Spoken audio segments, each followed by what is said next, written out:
Добрый вечер, мои дорогие подписчики. Бүгін Темирлан деген катталуучу бар экен.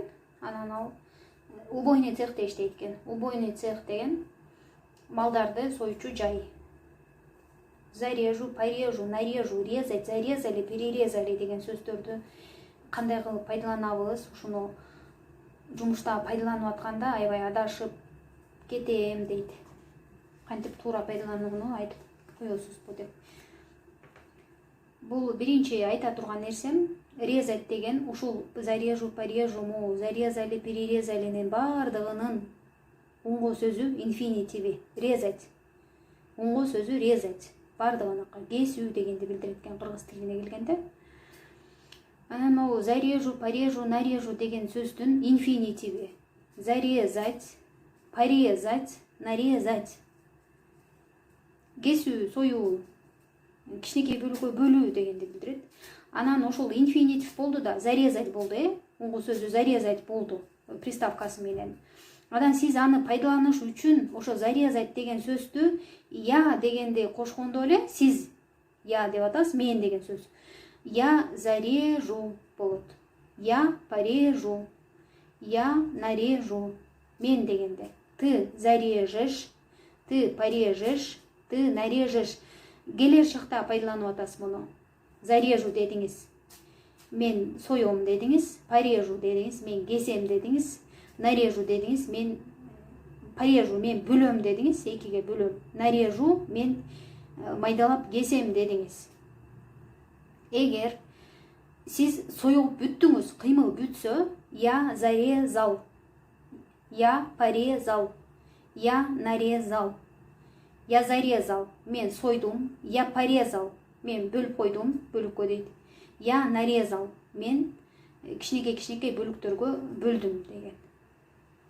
Ошондо бул өзүңүз айтып аткан эле сөз экен. Сиз өзүңүздүн атыңыздан айтып атканыңыз, жекелик түрдө эле айтылган. Атак мунун уңгу сөзү резать, анан зарезать, порезать, нарезать деген эле айырмасы бар. Зарезали, перерезали деген эмне дейт? Муну болсо, бунун деле инфинитиви, эң уңгу сөзү, резать деген сөзү, зарезать, перерезать. Приставкаларды кошкондо, Анан зарезали дегенде бул көптүк түрдө пайдаланганын айтып атат. Силер, вы, биз, мы, они, алар. Ошол үчөө пайдаланат. Үчөө көптүк түрдө. Мы зарезали, вы зарезали, они зарезали, мы перерезали, вы перерезали, они перерезали. Кыймыл бүткөндүгүн түшүндүрүп айтып атат сизге. Алар союшту дейт. Алар бөлүштү, алар кыркышты. Биз кырктык, биз бөлдүк, биз сойдук. Силер сойдуңар, силер кестиңер, силер бардыгын союп бүттүңөр дегенди айтып атат. Кыймыл бүттү уже. Айырмасы ошондо. Эми майдалайын, кичине зарезать деген сөздү. Мына курманай келтат, сизге аябай керек болот да бул сөздөр. Зарезать, союу. Уңгу сөзү резать. За деген приставка. Зарезать, союу.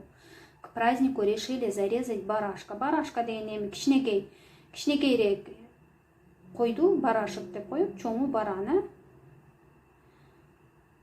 Решили зарезать барашка. Майрамга койду, кой союлу деп чечтик деген сөз экен. Мына, я зарежу. Эми соем койду. Ты зарежешь, койду союсуң. Он зарежет, койду соет дейт. Мы зарежем, койду соебуз. Они зарежут, койду союшат. Соет деп туруп мен жазып койдум, Алар койду союшат. Вы зарежете, силер койду союсуңар. Соем деле жазып койгом могу жерге. Анан бул убойный цехте иштейт экен, сиздерге да түшүнүктүү болсун, мендей болуп, бул сөздү эмнеге пайдаланасың деп сурап, анан ошо койду деген сөзүнө артына кошуп койдум. Биягында кичине майдалайлы. Нарезать деген бөлүккө бөлүү. Нарезатьта бир айырмачылыгы. Нарезать менен разрезать, порезать дегендин бир айырмачылыгы. Нарезатьта сиз сөзсүз эки бөлүктөн ашык бөлүккө бөлүү үчүн пайдаланышыңыз керек болот экен. Нарезать колбасу, нарезать хлеб, нарезать лук. Колбасаны қолыңызға қарматып, Нұрлан, нарежь колбасы десе, сіз ошол колбасаны 2ден ашық бөліккө, 3кө, 4кө, 5ке, 10ға, 20ға бөлішіңіз керек екен. Нарежь хлеба десе, 2ден ашық бөліккө бөлішіңіз керек, 3тен баштап нар жаққа. Нарежь лук, там кольцами десе, шакекче қылып, пиязды турап беришиңиз керек экен. Же полу кольцами десе 2ге бөлүп туруп, анан турап беришиңиз керек экен. Пиязды. Эми сизге пиязды карматып туруп айтты. Разрежь лук деди. Йоксо Амина, надо разрезать вот тот лук десе, значит 2ге эле бөлүп бер деп айтып аткан болот экен. Разрезать деген кесүү, бирок обычно 2ге эле бөлүп кесип берүүнү имеют в виду, да, булар. Разрежь колбасу десе, анда ошо 2ге эле бөлүп кой деп айтып аткан болот экен. Разрежь хлеб десе 2ге, разрежь лук десе 2ге, разрежь картошку десе ошо 2ге эле бөлүп бергенде айтат экен. Эгер сизге разрежь лук деп атса, анан кандай кылып кесейин деп артынан тактап койсоңуз дагы болчу да экен, бирок обычно имеют в виду 2ге эле бөлүп бергенди. Разрезал провода. Зачем ты разрезал провода? Эмнеге сен проводду кесип таштадың? Ты разрезал веревку. 2ге бөлүдү, кести дегенди билдирет экен, разрезать деген сөзү. Эми порезать да. Ал деле бөлүккө бөлүү экен, дети нарезатька окшоштурупчу. Бирок порезатьты көбүнчө ошо мал канада ошентип союп иштегендерде пайдалануу мындай ордуна жөндүүрөөк болот экен да. Нарезать менен порезать деле мааниси боюнча экөө бирдей эле экен. Эми бул бизге башка тил, анан бул нарезатьты пайдаланамбы, порезатьты пайдаланамбы деп адашып калабыз да, мисалы, шарт сүйлөп айта албагандан кийин, ошондо мындай деген ойго келип атам да, мен ушундай чечимге келип атам. Нарезать деген сөздү ашканада пайдалануу жөндүүрөөк болот экен. Сиз аял кишисиз, мисалы, болбосо ошо убойный цехте иштедиңиз дагы, нар жакка киргизип, ошо эттерин да бышырып беришиңиз керек болсо, мисалы, нарезать на мелкие кусочки.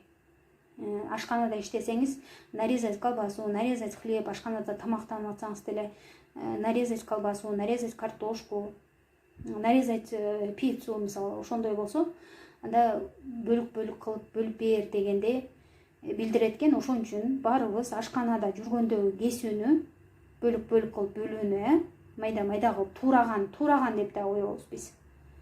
Майда кылып тураганды, турап кескенди болбосо нарезать деп эле пайдаланышыбыз керек экен. Ал эми Темирлан болсо убойный цехте иштейт да. Ошон үчүн порезать деген сөздү малга карата пайдалануу жөндүүрөөк болот экен. Порезать деген бардыгын союу, көбүн болбосо көп бөлүгүн союу дегенди билдирип калат экен убойный цехте. Мисалы, я порезал всех коз, остались одни овцы. Мен бардык эчкилерди сойдум. Я порезал дедиңиз, Я порезал всех коз. Мен бардык эчкилерди сойдум, остались одни овцы. Тиякта койлор эле калды. Овца деген койлор эле деп атпайсызбы? Овца деп айтабыз да өзүн. Бул ким деп сүрөтүн көрсөтсө, бирөөнү.